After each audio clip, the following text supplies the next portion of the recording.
Hi అందరికీ ముందుగా గురు పౌర్ణమి శుభాకాంక్షలు. ఈ రోజు నా డే అయితే సాయిబాబా గుడికి వెళ్ళడంతో స్టార్ట్ అయిందనమాట. సో మార్నింగే ఇంట్లో అంతా పూజ అంతా కంప్లీట్ చేసుకుని మా ఫ్యామిలీ అందరితో కలిసి సాయిబాబా టెంపుల్కి అయితే వెళ్ళాము. సో బాబాని అయితే దర్శనం చేసేసుకున్నాము. మీరు కూడా దర్శనం చేసుకోండి ఆ బాబాని.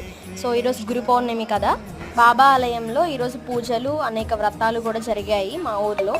సో అన్నీ కూడా చూసాము మంచిగా. తర్వాత బాబా దర్శనం చేసుకుని తీర్థ ప్రసాదాలు స్వీకరించాము. ఆ తర్వాత అన్నప్రసాదం కూడా ఏర్పాటు చేశారు ఆలయ కమిటీ వాళ్ళు. సో అన్నప్రసాదం కూడా స్వీకరించాము. సో మా గురు పౌర్ణమి డే అయితే ఇలా జరిగింది. ఆ బాబా ఆశీస్సులు ఎల్లవేళలా నా సబ్స్క్రైబర్స్ పైన ఉండాలని నేను మనస్ఫూర్తిగా కోరుకుంటున్నాను. అలాగే ఆలయంలో ఏర్పాటు చేసిన అన్నప్రసాదం కూడా చాలా అద్భుతంగా ఉంది. ప్రతి ఐటెం కూడా చాలా బాగుంది. రాజాదిరాజ యోగిరాజ పరబ్రహ్మ శ్రీ సచ్చిదానంద సమస్త సద్గురు సాయినాథ్ మహారాజ్ కి జై. Please do like, share and subscribe. Bye until the next video.